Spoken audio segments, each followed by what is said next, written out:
Welcome once again to another edition of the Throwing Bagels Podcast. Kevin Mooney here with you alongside Jason Hamo. Hey, Jason. Hello there, Kevin. How are you? Hello. I am great. Yourself? Pretty good. Pretty good. Okay, we'll take that. Yeah. Chris Douglas with us as well. Hey, Chris. Hey, Kevin. How are you? Hey, fantastic. And yourself? Good. I'm looking forward to a lot of food this upcoming week. Yeah. Oh, yeah. Can't wait. A lot of food, going for some extra walks the next couple days to save it all up and watch plenty of football, right? On Thanksgiving. So No one unfortunately, the wants to watch Giants it are playing on football. Not that game, though. we'll skip that one. And joining us now on the Throwing Bagels podcast, it is our genuine pleasure to welcome in the CEO of the National Content and Technology Cooperative, also the founder of what today is known as the Dr. Lewis B. O'Donnell Media Summit at SUNY Oswego, and of course, SUNY Oswego grad. It's Mr. Lou Borrelli. Lou, thank you so much for being with us. Thanks for having me. I gave you guys a hard time. I found your podcast and I saw all the people that were on. I'm like, what the hell? Like, where have I been hiding for decades? You guys have been doing this like 30 years? I don't know. Yeah, Give or take. About that. I was in the fifth grade when we started this. That's right. Oh, That's right. Yeah, and your wife was in kindergarten. How nice. pretty much. That's pretty accurate, actually. So, all right. So, Lou, what was your take on watching Giants Cowboys on Thanksgiving? First off, and I have to be honest. So I grew up in New Rochelle and I went to Iona Prep. John Mara was in the class ahead of me. Chris Mara, his brother, was in the class behind me. And the dad, Wellington, the Duke, was always at our athletic banquet, always brought Giants. And to just make the story a little saucier, our MC for all 4 years I was there was Joe Garagiola. Wow. Because his son Steve was in my class. So I grew up watching the New York Football Giants in the old Yankee Stadium with my dad and sat in the left center field bleachers when they literally were splintered pieces of wood. I have a long history of supporting the Giants no matter what. But when you choose Daniel Jones over Saquon Barkley, I mean, what the hell? and so I just, I kind of, I'm over it. It's weird because, parts of my career, I lived in Dallas. I lived in Dallas 14 years. My next door neighbor was on the Cowboys, Bill Bates, who was the special teams guy. I remember Bill Bates. And, when I was there, they won 3 Super Bowls. I will tell you that there's nothing better than living in Dallas after a Cowboys win because everybody's in a good mood. And so I followed them because those are the only games I could see. And of course they were winning. And, through Bill, I met a few guys and stuff. But when I came back, I lived in New England. Now I'm watching Brady, like Brady this, Brady that. And it used to drive my friends crazy. I'm like, what the hell is the obsession with this guy? And so when I moved to Connecticut, I thought, okay, now I'm going to see Giants games. Oh, it's like being in prison. I feel bad, and they've just got to start over. They've just got to tear the place apart and start over. Pretty much. It's sad. Yeah. I feel like it's been going on like that for a while. Well, for a long time. Absolutely. Yeah. What are you going to do?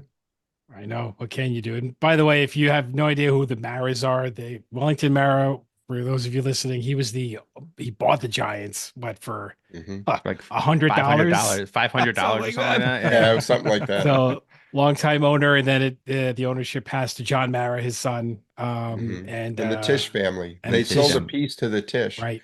Tisch family. So, but the boys, John runs the team. Chris was there for a while as a scout and was in player personnel.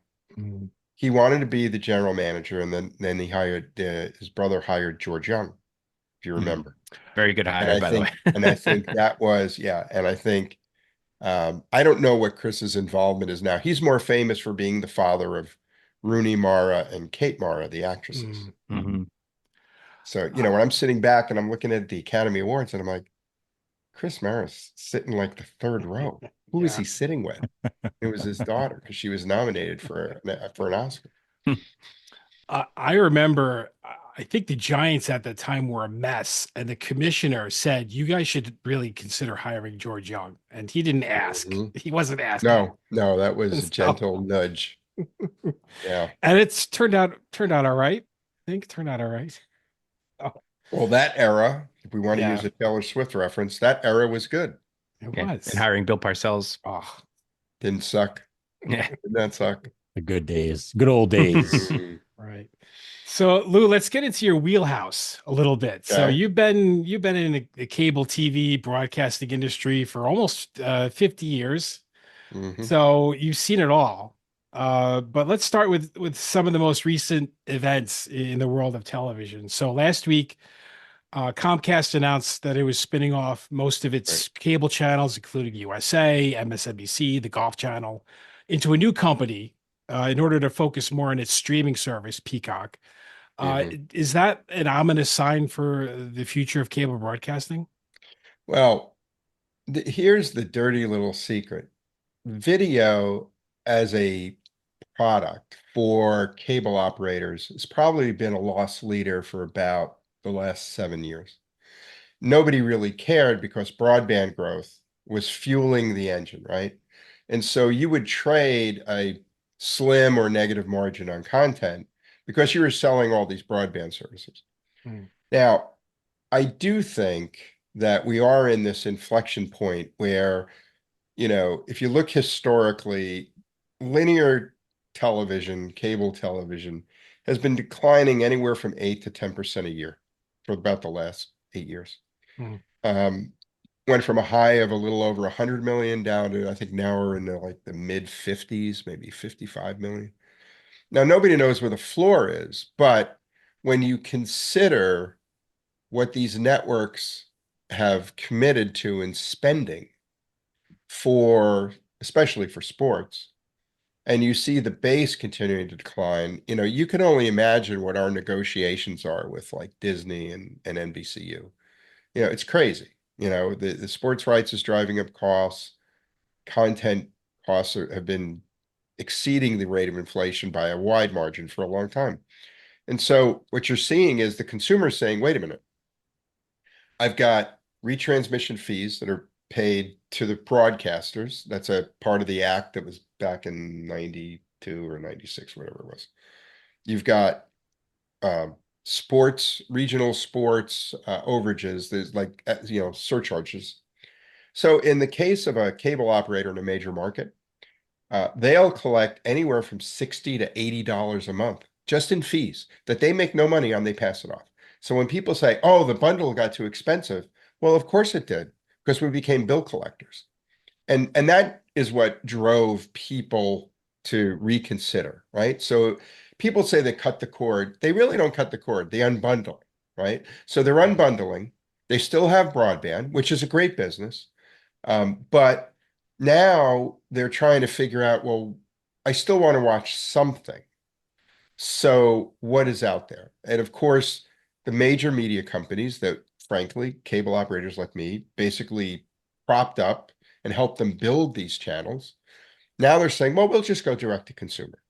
And so you have ESPN Plus, you have Disney Plus, you've got, Peacock and Paramount Plus and all the others. And what they're finding out is it's a hard business. Churn is out through the roof. They don't have terms of service that require people to hang around for a while. So people, dip in and dip out. They come in for a weekend, they binge a series, and they leave. And they wait for the next series. So if you think about the evolution of television, in the beginning, when there were just, 3 networks and PBS, you were watching shows, you were watching stars. There were limited choice. Star power was everything. And then no matter what shows you liked, you basically watched Walter Cronkite, right? I mean, he had an incredible market share. As cable developed, you went from watching shows to watching channels. So you would go to ESPN for sports, you go to MTV for music when they played music, and so you got into this sort of genre watching, and nobody could really identify the shows, but they knew what channel they were watching. And as that became more blurred, the premium channels started reinvesting in content. And that's when HBO did output deals with the studios, Showtime had to match them.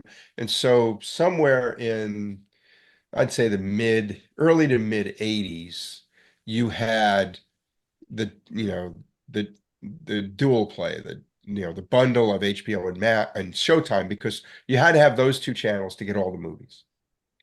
And HBO was doing a good job of doing quarterly promotions, mainly boxing, but they did do some music specials. So once a quarter, they would give us a bunch of money to go drop a bunch of mail pieces and do a bunch of advertising, and you get a bunch of HBO customers on. And they'd stick around for a while, but then they'd leave. A few stuck, but I think that, we're sort of in the process where we're almost going to commit the same sins, right? Because you've got this wild array of content. You got fast channels, you've got cable channels, you've got YouTube, which is, by the way, the largest network in the world, viewership, usage, whatever. And so people are sitting back going, okay, finally, I have the technology, I've got choice. I can just watch what I want and I only pay for what I watch. That's the big lie, because you can't do that really, unless you're just buying pay-per-view movies. So you have these new bundles, Paramount Plus, which gives you a whole array of stuff. The Disney bundle, including Hulu and including ESPN. So you're really not just paying for what you want to watch. And people are starting to figure that out. So, you asked about Comcast and SpinCo. I understand why they're doing it, because when you have a public company that's got an interesting mix of assets, the way to get the maximum value from those assets, if you feel you're undervalued, is to split them up and let people value them independently. And, they'll still control the bulk of the company. I'm not so sure that they won't get bought out before they even get there. I think that this was an interesting trial balloon that Brian Roberts floated. I would think that, while the questions that have to be answered are, well, what content's going to remain with those channels?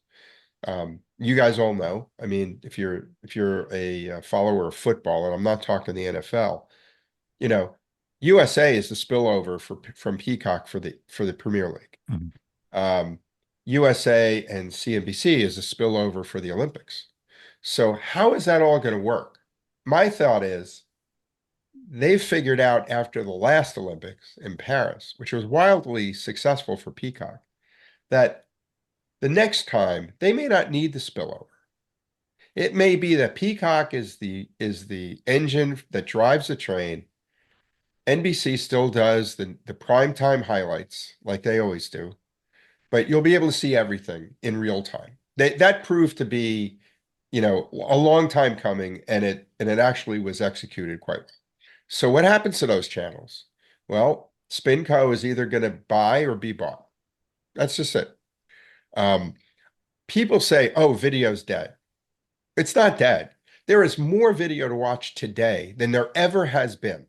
Now, not all of it's good, but there's enough of it that people are like, they're satiated. They're getting mostly what they're looking for.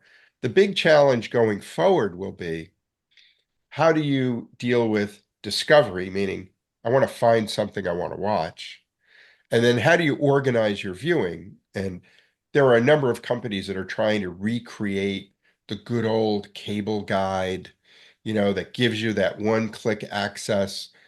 There's a number of companies that are working with some of the streaming services to acquire the deep links so that they can literally, you authorize yourself once, and when you change between the others, you don't have to log out, log in, which is the experience right now that everybody hates, right? Um, so, it's evolving. Everybody says, oh, it's a revolution. I've been living long enough to know that revolutions take time. I call it evolution.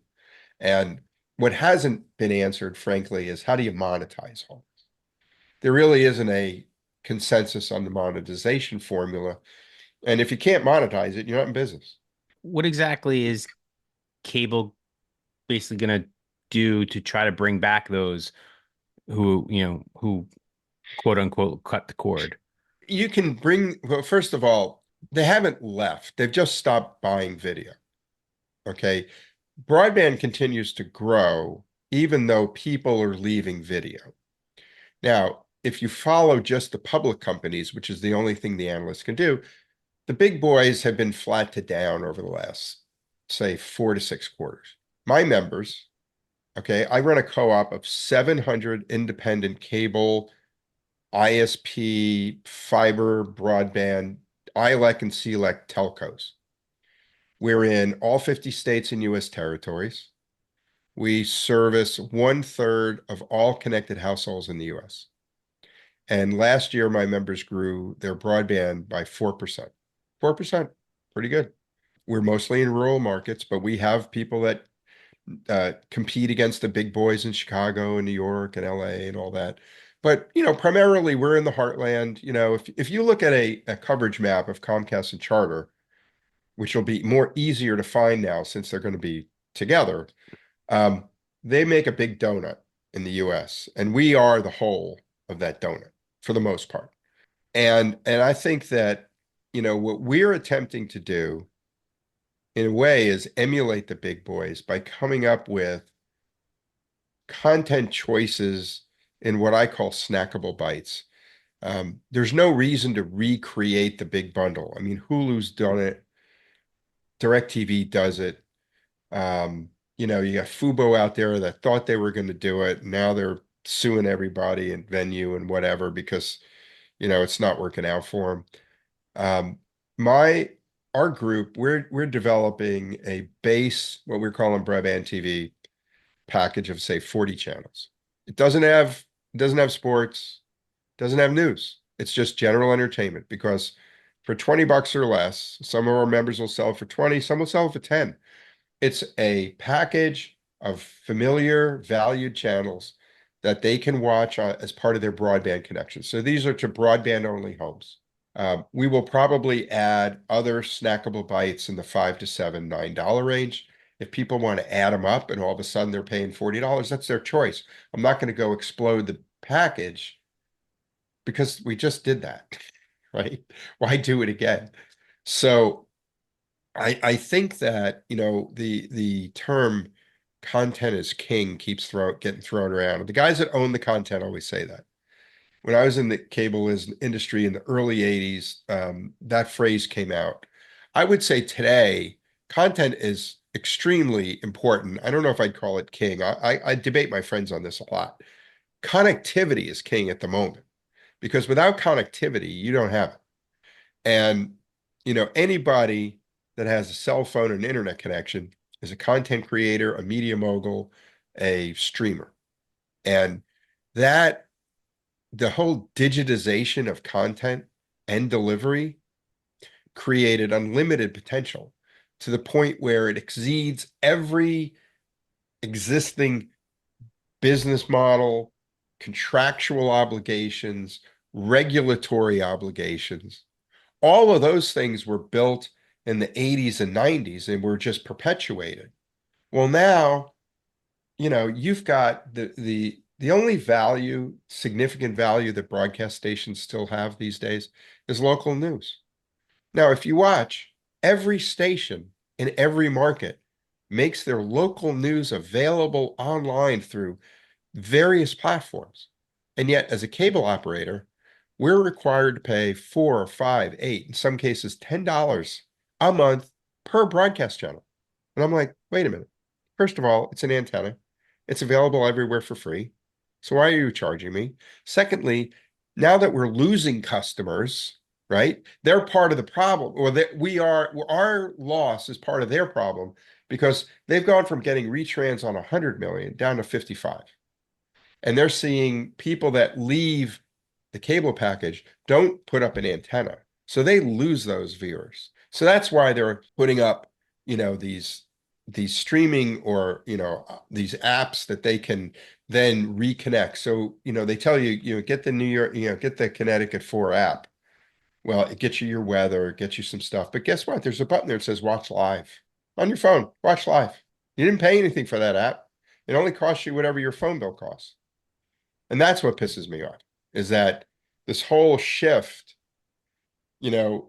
is providing opportunity, and yet the industry I grew up in is still limited in terms of how it's regulated. And honestly, I said this on a panel a few months ago. I said, well, there's an easy fix for all of this, but it requires an act of Congress. Well, when was the last time Congress acted on anything? So we're not holding our breath, right? I mean, it's going to happen, but probably not in my lifetime. What's the fix? I think the fix is that the broadcasters who are developing the advanced broadcasting, I can't remember what they call it. It's 3.0 ATSC or something like that. That provides them with a lot of opportunity.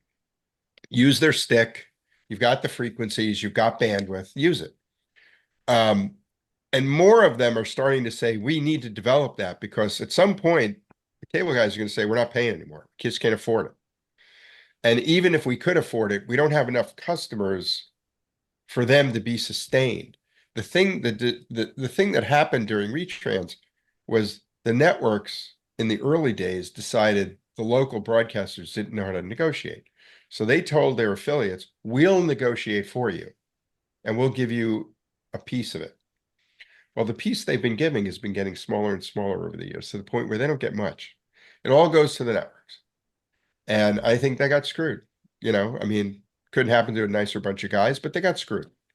So I think that this whole re-architecting of the relationships, the business relationships, the business rules, it has to be broad, because you can't just fix it for one part and not fix it for the rest. So recently, many of us watched or tried to watch the Mike Tyson Jake Paul fight on Netflix. Millions of people. I mean, they had record numbers tuning in, but many people had issues, right, trying to tune in, because there was, a lot of, I guess, buffering, right? Where and will these issues become more commonplace as more live content, moves to streaming services, and Netflix is going to have football coming on very soon? So, a couple of things. First off, Netflix was built as a video on demand service. That's the way their network architecture is, their CDN network. And so what it exposed is the fact that streaming live sports is hard. Streaming live anything is hard, sports in particular. So they screwed up. I mean, look, I I've been on LinkedIn for like the last 2 weeks tearing them apart, because they are not a startup. People were making excuses. Oh, it's their first one. Oh, come on. They're the largest network aggregator, content distributor on the planet. They're worth $1 gazillion. You don't need to tell me that they couldn't figure out how to do this right. I mean, there are a lot of shortcomings to their network distribution architecture, which they could have rectified just by talking to people who know better. And I think that it exposed the fact that just because you're good at one thing doesn't mean you're good at everything. And so I think Amazon did it the right way.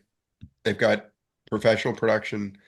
They actually distributed for free, at least to our members of certain size. They distributed CDN architecture deep into their network. If you understand how the internet works and how you distribute via different ISPs and fiber nets, you want to get the content delivery system as close to the customer as you can. And so, we deployed, I think, 200 and some odd CDNs in a variety of locations that didn't have that, because they did a network analysis and they said, well, in Nebraska, we're going to have a problem. In rural Missouri, we're going to have a problem. And so they went about it the right way. And to their credit, they haven't had any problems. So Will Netflix do okay on Christmas Day? I think they will because the audience won't be anywhere near as big. And they've already been through this, and they probably have already hired the experts that I'm talking about to help them fix it. But it does point out the risk, right? I mean, still the most reliable distribution is broadcast television over the old school cable TV because it's one to many. Everybody has it. It's not a individual stream to an individual IP address, which is very difficult to do. But they'll get it right. I mean, they have to. I feel it's getting more frustrating to follow your favorite team, right? Think of Yankee fans who have to like what station are the Yankees on tonight? Is it Apple? Is it Amazon? Is it this station, that Yeah. station, TBS? We're looking at an even further splintered landscape down the road. Yeah, which is why I said Yeah. discovery is the most important thing. Discovery and then the ability to navigate. That's the holy grail. And there are a couple of companies that are pretty far down the road doing it. It's not widely available yet, but that is what's going to make this, it's funny. What they're trying to do is basically replicate the lean back in the sofa cable experience, right? Just push a button. There it is. Oh, I want that. There it Yeah. is. I've got my Xfinity remote here. I talk to it. I don't push buttons. It's like NBC, it's like ESPN, it's Liverpool. And and so, that does not exist in the streaming world yet. It will. Not sure when, but it'll take some time to get scale, but it will. So let's talk a little bit about the NCTC. So you're CEO of the National Content and Technology Cooperative, formerly known as the National Cable Television Cooperative. So how does that fit into, you mentioned earlier that you represent that the cooperative represents 700 different cable slash ISP operators throughout the Yep. country. So how else does the NCTC fit into the national cable landscape? So the funny thing is it's 40 years old. It was started at a poker game in Kansas City 40 years ago. There Crazy. was the mid there were, it was the Mid-America Cable Association, or they had a different name back then. And it was a group of guys who had these cable companies, and with all the channels coming out, they were paying through the nose because they didn't have scale. And so they got together so that they could negotiate better contracts with the ESPNs and the Disneys of the world. And that was the primary business for probably the first 30 years. And then as new technologies and new things developed, they started to get into hardware and software purchasing. We started doing transport and circuits and different things that our members needed. And over time, those new services provided a path for, okay, if the programming or content business is going south, we need other things to diversify our revenues so that the co-op remains an essential service for its members. And so, they were doing set-top boxes, they were doing a lot of hardware, and then started looking at other things. And when I was brought in almost 3.5 years ago, I was told, diversify the revenue stream, make it sustainable, kick the can down the road, keep the co-op going. And so that's why we got into the mobile phone business, which is the new bundle. If you follow anything, it's like broadband and mobile. That's the new bundle. We are building our broadband TV bundle that will sit on broadband, but it'll also work on mobile. We've upgraded our transit and transport business so that now we have something called connectivity exchange where people can buy and sell wholesale broadband. Think of it this way, you're in a small town, there's a McDonald's, there's a TGIF, there's a dollar store, there's a US Post Office, among many things. None of those buy their broadband locally. It's all done through an RFP at corporate, or in the case of the US Postal Service, the government. And so we created this exchange that's automated with a large aggregator of buyers and sellers where if the U.S. Postal Service says, I need a new broadband bid for 2,000 post offices, our members, because we're in all 50 states, we have the ability to bid on that. Never did before. And again, it's all automated. The members put in all their data, they set the pricing, and the buyer looks at it all and says, yeah, I'll pick them. So we're doing a lot of things like that because that's where the business is headed. The other thing we've just started with Ernst & Young is we're developing what we're calling an AI Center of Excellence, because AI is going to be driving everything, if it isn't already. Our members don't have that level of experience or sophistication. So we're going to create this Center of Excellence where we will vet, safe and useful AI applications and partners that our members can then choose to use, and we give them practical applications, not just AI in the sky. So that's what we're doing. Like I said, we've been around for 40 years, got a strong balance sheet. We've made this big pivot from being a content programming business to a broader business. When I got there, I was the one who changed the name because everybody was looking at it going, National Cable's dead. Okay, but we're in the content business and we're in the technology business. I came up with a name that I could keep the initials, right? NCTC. And I tell people, yeah, it was like multi-million dollar, agency got in. It's like, no, I was sitting back and going, no, it's content technology. Why not? Saves on letterhead. Yeah, exactly. Well, we did change the logo, so Okay. but it's all good. The broadband aspect that you were talking about, like buying, sounds very much almost like a demand side platform for ad serving, for basically like my company does, when buying ads for things. They said this sounds very much kind of exactly the same almost. Well, exactly right, because what we're offering is wholesale broadband and connectivity. And if you want it, we can do direct access as well. So we have the ability to do direct circuits and links. And like I said, we're in all 50 states, US territories, and we have access to other partners and partnerships, statewide fiber networks and other things. So that's why I said before, although I'm a content guy at heart, I mean, my first job in cable, I was producing and directing local, sports and news and stuff in Westchester. We were building studios and, created a local channel. That was my first job. But I do think connectivity is what's driving everything. And that's why you're seeing, channels being spun off. That's why you're seeing, network companies coming together. That's why you're seeing private equity coming in and rolling up a lot of these.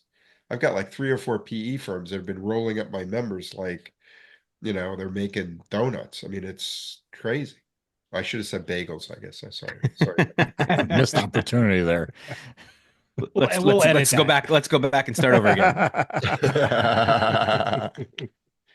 I was curious, Lou. You mentioned that there's, part of what the NCTC does is serve rural areas of the country. For me and Chris, we're in the Syracuse area. Jason's down in New Jersey, so we have no issues finding, broadband access. But what is the access like in rural parts of this country, and how much room is there to grow? Well, there is a digital divide, which everybody talks about. Our members are at the forefront of closing that divide. The government's decided they're going to spend a ton of money to help other people do that. Okay. They screwed it up already and they haven't even started doling the money out. Mostly, unless it's extremely, and when I say extremely rural, there's tier 2 and tier 3 markets. The tier 3 markets usually have one provider. Some of them have two. If you count, fixed wireless and mobile service, those are obviously extensions of connectivity. But more and more, what you're seeing are networks being extended into really rural areas, mostly farming areas. Those require grants or some kind of service or subsidy because, look, it doesn't matter whether you're in a county that has averages, say, 20 homes a mile versus 500 homes a mile. The cost to put the fiber in is the same. And so to get a return on that investment, you literally cannot afford to do it at 20 homes a month. Can't. So there's grants and there's other ways to offset that. Even with the low cost of capital, I mean, with interest rates as low as they were, a lot of people went out and started building. Most of them were new. They didn't have the operational experience, and so they didn't get too far. The new BEAD funding, which the government set aside 43 billion. They set up a crazy thing that gave each state independence. They're making the rules. So there's 50 states, 50 rules. Some of it gets a little reaching. They start doing things like minimum wage requirements and other kinds of things that, whatever the governor thinks they need. And they can't get it off the ground. And so the new administration, if you follow this, I mean, Ted Cruz said beat is dead. He's going to be the chairman of the Commerce Committee, and he's going to redo the whole thing. And it's not that I'm a Ted Cruz fan, but he's absolutely right. It's screwed up. You don't need $43 billion to do the last 10%. Our sister organization, ACA Connects, which is a lobbying arm that represents most of our members, they did a study with a bunch of consultants that are well respected. And they said, oh, the divide could be closed for $16.5 billion. And they had the math. And they sent it to Congress. And somebody in Congress decided we needed 3 times that. Like only in America, right? I mean, come on. Crazy. Totally crazy. But it's a competitive world. And those instances of only one operator are actually fewer and fewer. So we're going to switch over to how you basically got to where you are now. What exactly led you to have interest in broadcasting in the first place? Well, I started in radio when I was in high school. As I told you earlier, I went to Iona Prep in New Rochelle. I was interested in media and communications. And so for my senior project or my junior project, I think it was my senior project, I did an analysis. This is kind of really corny now. So I spent 2 months at WABC in New York, and I spent 2 months at WVOX in New Rochelle, and I compared a national network owned and operated station to a local, community station. Interviewed everybody. I took a lot of pictures. Somewhere in here, I have the Polaroids and the little book I handed in, and it's hilarious. But it got me into the mindset that this is pretty cool. And you got to remember, it was, see, if I was a senior, that would be 1972, 73, and radio was it, man. And FM had just started. I mean, progressive radio was brand spanking new on the FM side. So I ended up getting a job as an intern at WVOX. And I was doing a lot of production recording. I was doing editing. They would occasionally send me out just to do recordings at, like if not the Pope, the Archbishop or Cardinal in New York was speaking at a dinner in Westchester, I would go there, set up the mic, stick it in a cassette recorder, record him so that I could cut it for the morning news, that kind of stuff. And so when I was starting to look for college, I was like, okay, I'm gonna, I looked, there was 4 schools I looked at. It was Syracuse, Ithaca, American, and Oswego. And as I said earlier, I was a swimmer. I was pretty good. American wanted me to go and swim. Ithaca wanted me to swim, but there wasn't really any aid. Syracuse was like out of the question. And I went to Oswego because I could afford it, honestly. And so, but the thing that impressed me about Oswego is when I went on the Syracuse trip, they all said the same thing. It was like, well, when you get to grad school, you get to play with all this cool stuff. It's like, what? Jeez. Like they really didn't have access. And when I went to Oswego, they're like, "Oh yeah, you just come in here and sign up, and in 2 weeks you'll be on the radio." I was like, "Great, So nothing's changed, basically. yeah, yeah." Signed an upperclassman. That was the way it worked back then. You had a checklist. You had to do some production. You had to do a commercial. You had to do this, that, read news, whatever. So the guy I got assigned was Al Roker. Roker was my godfather. He was also a menace. He was tough. Um, but I would do my job and I would put the stuff in the mail slot, and then I'd go put back 3 days later, and he would say, "Borrelli, you still suck, but you suck less than last week. Try this, try this, try this." And so, so Al was the man back then. He wasn't on TV yet. That didn't start till his junior year, but and we remained very good friends today. But the ability to walk in and do something like that just doesn't exist in a lot of places, and it's still pretty unique, and especially now at WTOP. I mean, my God, these are kids that they show up as high school kids, and 4 weeks later they're anchoring news. Mhm. Like who does that? So I went through college thinking I was going into radio, and then we started doing television because the franchise and that teleprompter owned, they were going to get tossed. They were supposed to have an 8-channel service back then, and they were only programming 7. And the city of Oswego was going to throw them out. So they gave a channel to the college. And so that was my senior year. We put together a group of students. We did some hockey games. We did some basketball because I was a swimmer. We did a swim meet. We did conversation with the president. Back then, it was a woman named Virginia Radley. She wanted to be on TV. There was the food co-op show and some other public affairs. And so I started doing that. I was like, oh, this is great.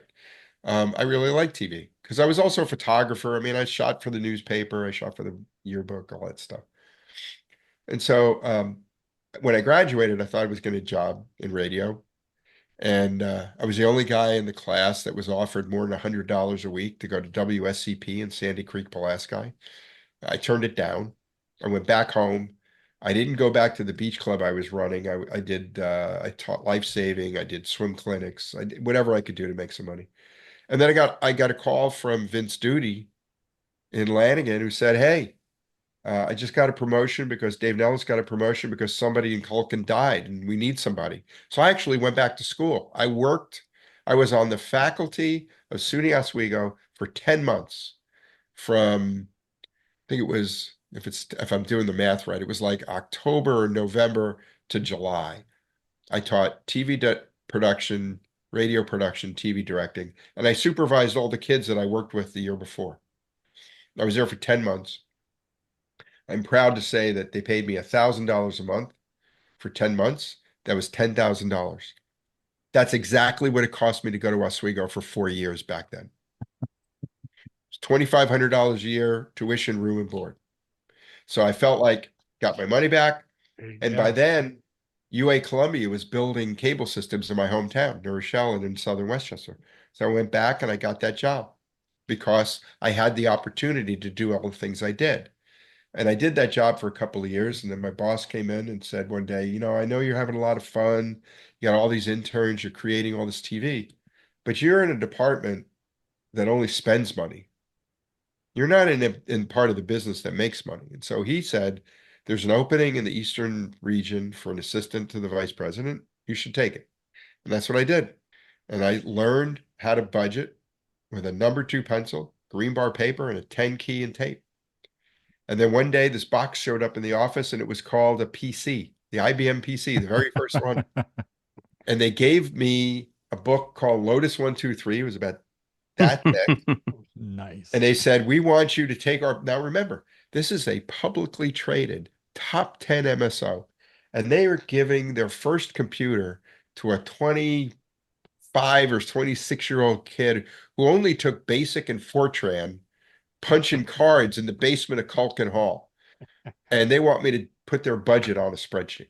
It took me 6 months, but I figured it out. And then from there, I was doing all these things, channels were launching. I started negotiating channel agreements. Then it was where they're giving us ad avails. So I was negotiating and developing ad business. We bought a cable guide. So now I was in the publishing business. I was basically in charge of programming, advertising, marketing, new business development, whatever they needed, right? And that's all I did until the company was sold. I joined up with a partner named Jeff Marcus, and then we started Marcus Communications, which then became Marcus Cable. That was grew into the largest privately owned cable company in the US. We sold it in 1998 to Paul Allen, and today that company's called Charter. I went from there to AOL Time Warner. From AOL Time Warner, I went to NEP. I took an extended leave. My wife at the time was quite ill, and I was traveling internationally, and I was like, I got to stop. My partners wanted me to be more international, and I was like, you know what, I'm leaving. So I walked away. And I thought I was going to stay home for a year or two, get her well, and then I go back to work. I was home for 8 years, and she passed away.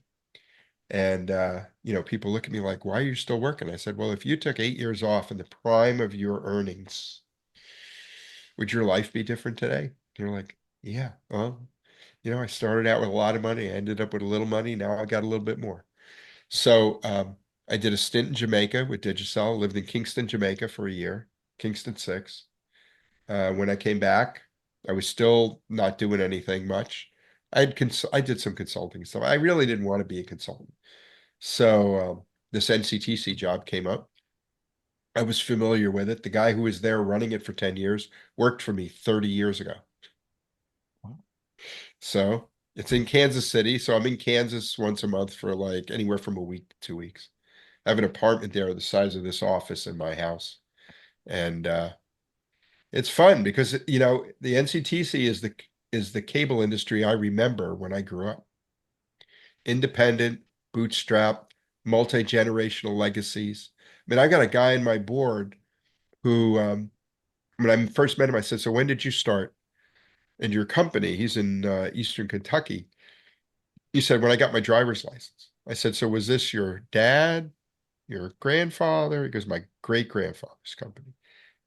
I've got companies that have been in business 120, 140 years. They were local telephone companies. And they've evolved and they've adjusted, and it's cool. I enjoy it. When you look back on all that you've accomplished in your career, like what really I'm sure Marcus Cable is up there. Well, I mean, so listen, selling that company enabled me to stay home. Mhm. Right? I mean, enough money that I just said, you know what, this is what I'm doing.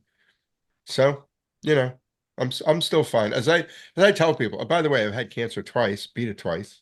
So as I tell people, it still doesn't suck to be me. But listen, life gets in the way, and sometimes you just got to make decisions. It's not that I planned it, but better or worse, that's the value take, right? The right decision is not always the easiest one. No, I have found that if you're looking for the easiest decision, you're in the wrong place. That never works out well, I think. What spurred you to found the Media Summit out of Oswego back in 2005? So Deborah Stanley was starting what was the first capital campaign in the history of the college. And even though let's see, in 2005, well, I was still running NEP.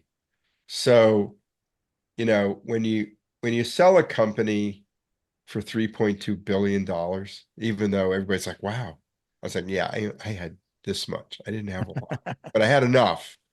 They come calling.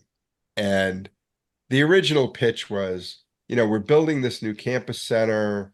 You could put your name on the women's visiting locker room, or you could put your name on the snack bar. I was like, come on, this is stupid.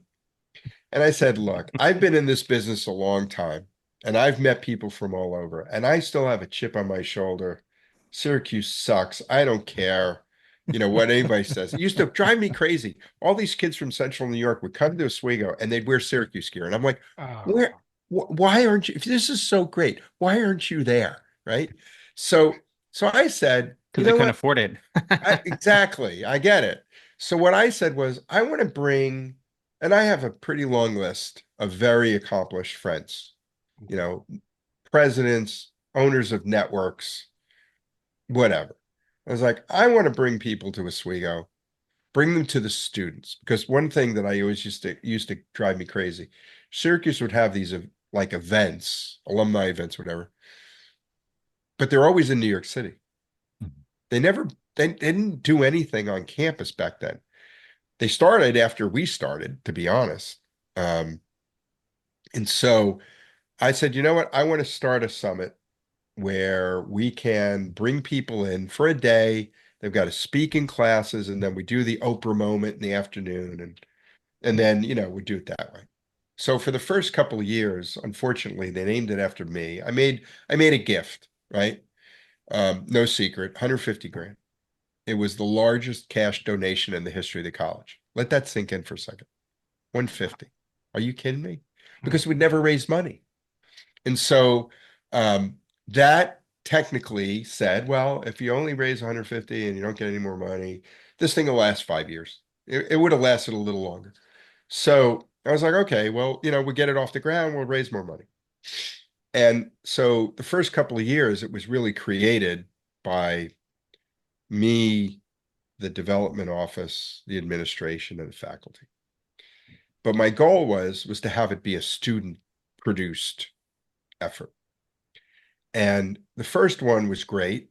C-SPAN came and did it. It was Ben Bradley. It was, Kimberly Strassel. We had Kevin Canaletta was the moderator. It's all about trust in the media. Oh my gosh, a topic that still resonates. And that was great. And it was a wild successful. It played well on C-SPAN and everybody's great. So then we do the second year. Second year was the most important year. Everybody says, oh, the first one. No, no, no. Second one, because it proved we could do it. And that was sports. And so I got my friend George Bodenheimer at the time was running ESPN. And he was kind of like on the fence. I said, listen, I said, your daughter Kate goes to Syracuse. I said, you come to Oswego, I'll get you a car. Because he was flying in. We're like, we'll get you a car. You can go have dinner with your daughter and then come back. And I remember the Mets were playing in the World Series, if I'm not mistaken, in 2006. Was it the Mets or NLCS. No, NLCS. Yep. NLCS. Mhm. And so Bodenheimer goes down to Syracuse and comes up and he's watching in the press box and everybody's crazy because the president of ESPN is the press box.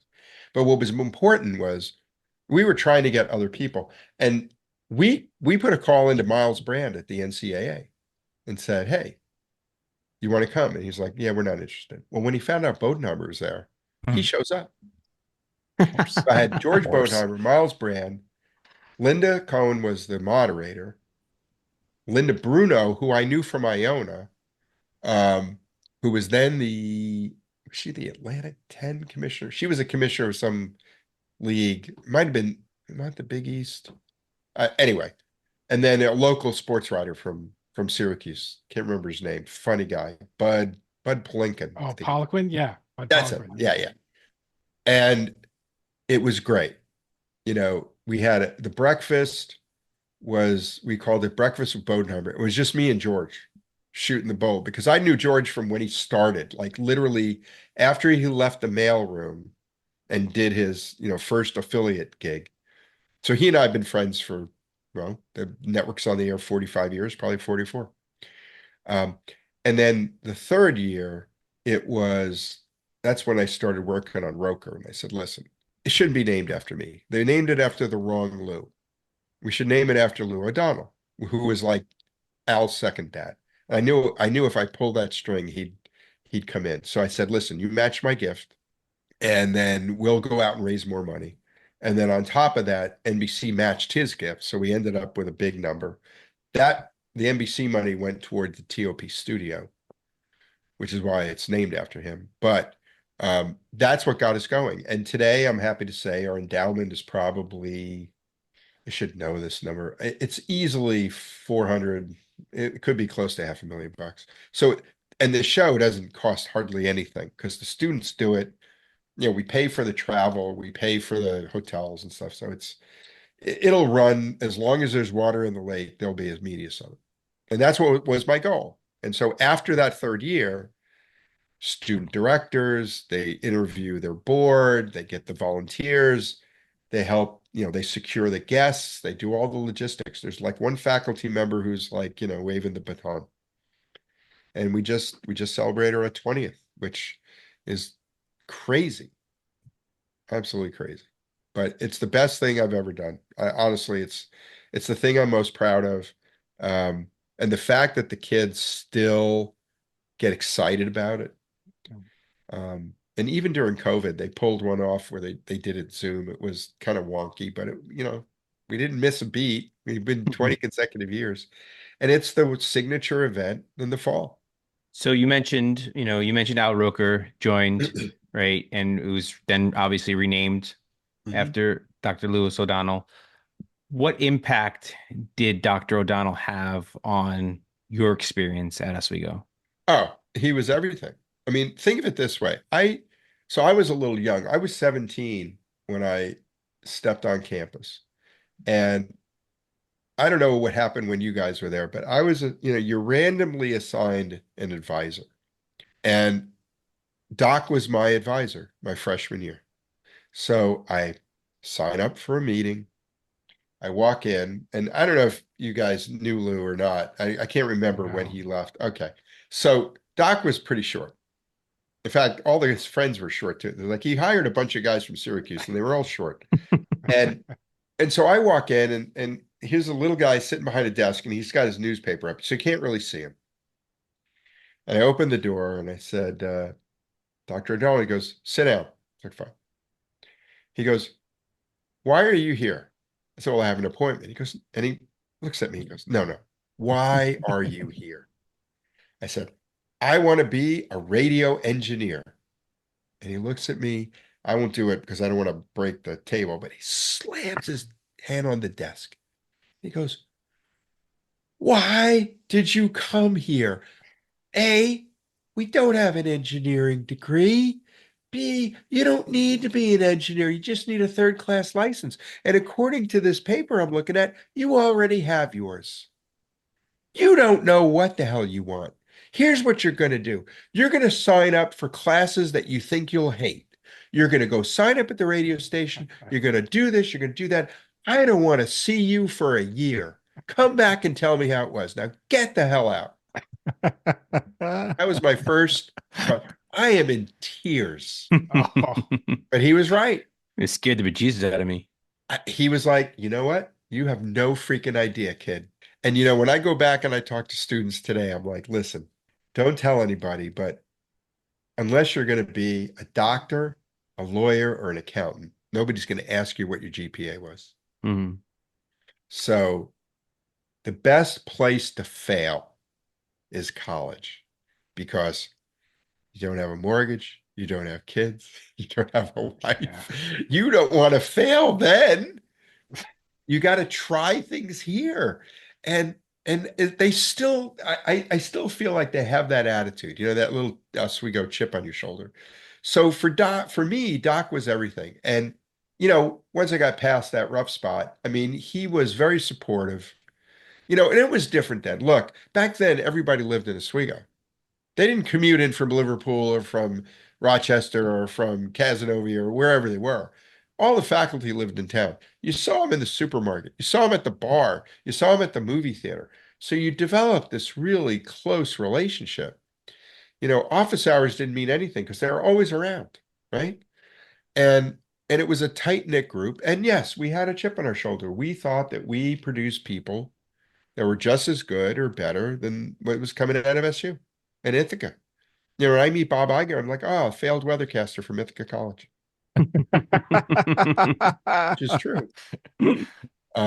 So he did pretty well for himself, though. Yeah, not bad. Well, the best thing he ever did was marry Willow Bay. Let's not get too crazy. But look, I think that Doc set an agenda. He he led you to believe that you could do anything you wanted to if you were willing to work hard enough, if you're willing to make mistakes, take risks, but don't make the same mistake twice. Don't be an idiot, right?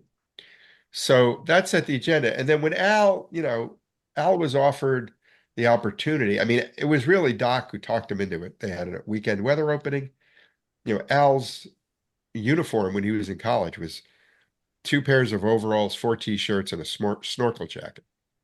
So Doc took him shopping, bought him a sport coat, bought him a pair of pants, I think 2 shirts, 2 ties. And he wanted his money back, right? He wanted to get paid back. This was a loan. He wasn't giving it to him. Al's first gig, he was working. He did 2 weather spots on Saturday, 2 on Sunday. He was getting paid $10 a show. So now he's getting paid $40, but he has to drive to Syracuse. He has to drive home, and he has to eat, and he has to pay Doc back. So and that's why Roker's so humble, and why he's got so much money, because he's cheap. He doesn't spend a lot of it. It was tough getting that money out of him. No, I shouldn't say that. It was actually easier than it probably might have been, getting the money out of him to match my gift. But it was a mindset. And back then we had guys from Oswego working big jobs in Syracuse radio. Today, any market in upstate New York, even downstate, there's Oswego kids everywhere. We've got a very strong group at ESPN, and I'm not just talking about Steve and Linda. There's a woman there. I think she still has the position, and I knew her. She was one of the first women I met when I started the summit, and she was a December graduate. She got on the ESPN PA program. Today, she has to approve. She's in charge of all continuity for SportsCenter. There isn't a piece of video that gets on SportsCenter if she hasn't signed off on it. It's a pretty big job, and we've got others in production and other things. Matt Bishop directs, what is it? Get Up, not Get Up, the other one. What's the second show on First Take? First Take. So he directs First Take. He was an Oswego student 10 years ago. Not bad. So yeah, Doc set the agenda, and sadly over the years we've lost a lot of that original faculty that actually had real experience. And we have some great adjuncts now, but adjuncts are tough because you're not there enough. You're only doing a class or 2. You don't develop those connections with the students as well as somebody who's on a tenure track or whatever. So they've got some challenges, but opening you at Hall, it's going to be big next spring, or not next spring, it's fall. It's long overdue. So I'm still bullish. I think the program still puts out great people. I think the key is, can we help the kids navigate this new environment where it's more about, agility and being able to take advantage of what technology gives you, less about, oh, I want to have this job or that job. It's more about, it's still all about storytelling, right? You got to be able to tell the story. Whether you're actually the one telling it or writing it or editing it, or you're the guy who they all work for, you got to understand that whole process. So I'm real bullish. I think, we've got a great dean. We've got a great head of the department. It'll all turn out. So Lou, one last question before we get you Sure. out of here. We really appreciate your time Sure. on the podcast here.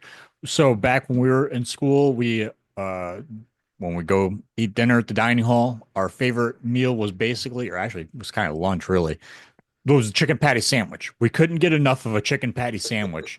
Back in your day, was there a meal or something that you loved in the dining hall, if you were in the dining hall eating, that you just could not go without? Well, I'm not sure we called it chicken patty sandwiches, but that was pretty much it. Yeah. I mean, the thing that was, I really shouldn't tell this story, but We're here. so We're here now. it wasn't really the stuff in the dining hall. It was, getting subs delivered. Um, so there was a kid. Well, he wasn't a kid. He was a townie, older guy, and he would deliver subs, and he had a convertible. And so we figured out that and I lived in Riggs, so we would order one sub delivered to Riggs, and we put in different orders for about a dozen subs that were going to Scales. And so when he would come in and deliver the one sub, somebody would run out and grab the 12. And we did that until he figured out that he needed to keep the top up. He didn't get caught, but that's a true story.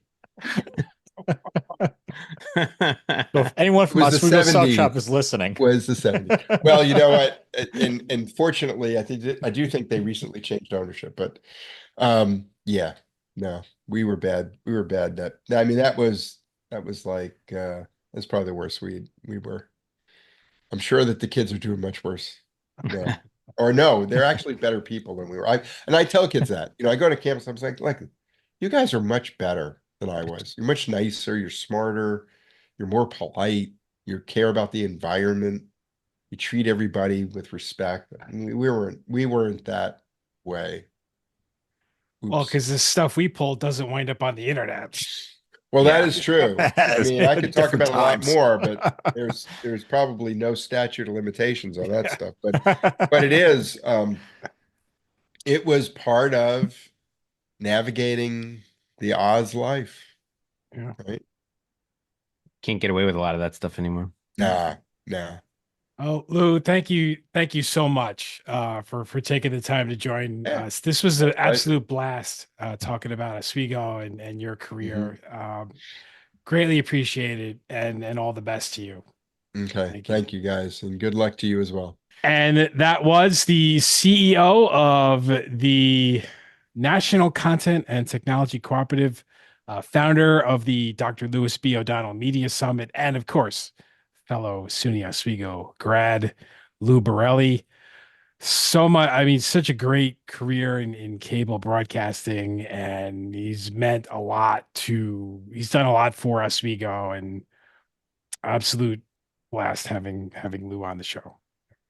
Yeah, I mean, we could have again. We say this a lot, but we could have easily have gone on we could have done a 2-hour episode here with easily a 2-hour episode if we wanted to. Easily. And so it is probably, this is going to be our longest probably podcast in the history of Throwing Bagels, and it's worth it every minute of Yeah, it. It's worth exactly. that's not a two-parter. No, That's Right. not a two-parter. Exactly. not a two-part. He mentioned that meeting in Kansas City, the poker game in Kansas City. All I can think of was Casino, the movie Casino, with the light in the smoky room. Yes. He's talking to Nikki. Hey, keep him in line out there in Vegas. That's my favorite movie of all time. Chris, it's my favorite movie of all time. I mean, Look, just look at that cast. the cat. And it feels like, Chris, like those are fighting words when you say that Casino is better than Goodfellas, but it is. I'm sorry. I'm not going to apologize for that. I think Goodfellas is really good. That's a really good movie. Casino's better. It is better. It's the tension, man, from start to finish. Yeah. 3 hours of just movie though. on your it's edge. a long movie. It is a long movie, It is but a long oh man, it's so good. It's not my favorite movie of all time, but it's a great movie. Oh, every time it's on, I'm like, I gotta watch this. Exactly. And it doesn't matter if there's commercials in it. I'll still watch it. Just, I mean, if you're listening and you've never seen it, you have to see it because of all like Don Rickles, Tom Smothers, Alan King, Kevin Pollak, these comics, legendary comedians are all playing straight roles in this movie. And then not to mention all the other star power, De Niro, Joe Pesci, Sharon Stone, James Woods, you name it, man, just a spectacular movie. It's a who's who. Scorsese put together. I'm sorry, you can't beat it. And you know what the crazy part is a lot of the scenes are actually improv. Yeah. Between De Niro and Pesci. And that's, I mean, Think about that. Think about how great those scenes are. And like, you know, the cigarettes being held like this and like they're Yeah. talking to each other. And yeah, oh my, I mean, it's such a great, my brother growing up after that movie came out, he would, I mean, we had the VHS tape, right? I mean, this is going back to Was that a VHS. double VHS tape? Double. It Yes. was. Dude, he played the We're hell old. out of that thing. Like every other day he was watching that movie. Just, I mean, just a fantastic I movie. haven't seen that movie in ages. Ugh, so I gotta go watch it now tomorrow or something. Well, see, I remember the tape one. The sheriff comes in and says, "Looks like we may have to kick someone out of town." And it was Yes. time to put in the second tape. Yes. Oh man. But Good old days of technology. oh, Yeah, right. I know. Got to put in a new tape. Hold on. And we're old enough to remember that you had to flip DVDs over. Like there were That's some right. DVDs that That's actually true. Yes. Goodfellas. For me, I had the Goodfellas DVD, which you had to stop and turn over for side two. So Man. good. Wow.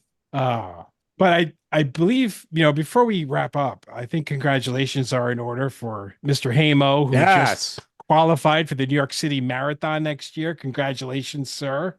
Thank you. How about that? Thank you. Now, how did you what do you need to do to qualify for this puppy? So there's really multiple ways you can qualify. Okay. Like they have a lottery that you can enter, and if your name is lucky enough to be pulled, you do it. You have to pay either way. You don't get for free, but it's a free way to get into the marathon, and then you pay to run the marathon. You can raise money through charity. But the way that most people do it, at least people that live in the probably, I guess, more so the tri-state area, do it is there's this thing called the 9+1. So you sign up for 9 New York Road Runners sanctioned races, right? New run races that they put on. And then the +1 is you have to volunteer at one event. So I started in February and I worked my way through the year finding races to run. And this past Sunday was my ninth race. And I had, and that was and I had volunteered at the Marathon Expo. So that was it. Once I completed that 9th race on Sunday, I was officially in the marathon. But funny thing is, I had signed up. They had a virtual race that they put out that I'd signed up for just in case I, for some reason, couldn't run on Sunday. I was like, I have this virtual race in my back pocket that I can run. But I didn't even think about it at the time. Running the race on Sunday did the virtual race at the same exact time. So I ran basically 2 races at the same time on Sunday. I didn't even think about it when I did it. I was just like, but because you have to upload it to Strava, the virtual races. Oh yeah. So to prove that you did it.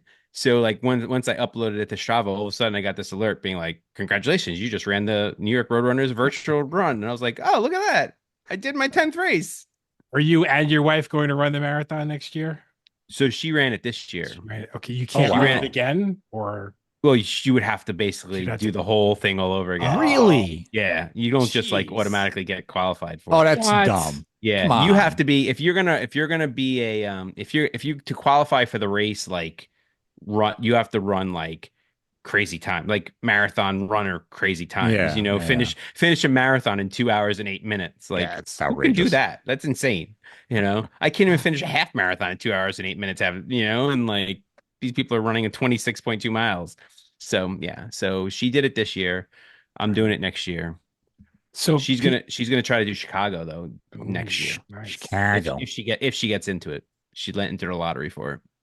So you have to do the 9+1 thing every year to run in the marathon. Or Unless- you can just raise money. You can like raise money Okay. through charity. It's like Gotcha. you can raise. I think Alright. it's like all the charities are different, but like I know one of them is like you have to raise like $2,500 or $3,000 or something like that. Gotcha. A lot of people end up paying some of it out of pocket, right? But you get people to, you donate to a nice charity. I know a bunch of people that have done that, and like you can raise money that way, and that's another way to get into it. Or you win the lottery, or you win get into through that lottery. Yeah. Of course, we have to mention that the director of the New York City Marathon is an Oswego grad. That's He right. is. That We're is all true. over the place. That's right. So, Ted Metellus. That's right. Shout out to Ted. Hi, Ted. All right. I think that'll do it for this pre-Thanksgiving edition of the Throwing Bagels podcast. By the time you're listening to this, maybe you're traveling somewhere for Thanksgiving, or you're putting stuff in the oven to get prepared, to get ready, get the side dishes ready ahead of time. Right? Oh yeah, it's a good listen while you're getting everything ready. That's right. Oh, that's right. Listen to this podcast. There you go. Throw that ridiculous green bean casserole in the oven. That's what you like. Not for me, but No, I'm good. I'll pass. I'll take the sweet potato casserole with wonderful. the mushrooms on top. Marshmallows. It's Ooh, late. It's getting late. Yeah, I don't do the marshmallows. I can't do the marshmallows. Too sweet. Too sweet. My mom puts cherries in it too. Maraschino cherries. No, cherries. Yeah, maraschino cherries. Interesting. Not a ton, just like a few here and there. One of these episodes, maybe we'll spice it talk up. about the weird foods that we have during the holidays. That'd be there you go. There's an episode idea. I mean, you got a big we have an eclectic group here between the Greek, the Jewish person, and the Irish person, so Yeah. Well, my wife is part Polish as well, so we have there you go. Polish. We have a lot wow. of Polish food for the holidays. And my fiance is Swedish, so look at that. I mean, we're talking about all kinds of different foods here. Little meatball action. A little Swedish meatball, a little gravy. Oh, wonderful. With the boysenberry. Oh, God. Has she had the meatballs from IKEA? She can't because she has celiac disease. I know. Womp womp. I know. It's a bummer. That's disappointing. Well, this podcast has gone on long enough, so that's it. So happy Thanksgiving. Happy Thanksgiving. Happy Thanksgiving, us. everybody. Safe travels. Oh, wait, I got to do the thing. The thing. Throwingbagels.com. You can email us, throwingbagelspodcast@gmail.com. Find us on socials. Just go to our website. You got it. You got this. If you don't know it by now, you're never gonna know it. Yeah. We barely know it, but with practice makes perfect. That's We'll right. get there. Mm-hmm. All right. Happy Thanksgiving. Happy Thanksgiving. Don't eat too much. Happy Thanksgiving. Yep. And don't we're sorry watch the about the Giants. Giants game. Don't Yeah, watch sorry it. about Just that. don't. Yeah. It's during dinner time anyway. Yeah. That's the nap time. That's the nap time. Bye. Gobble gobble.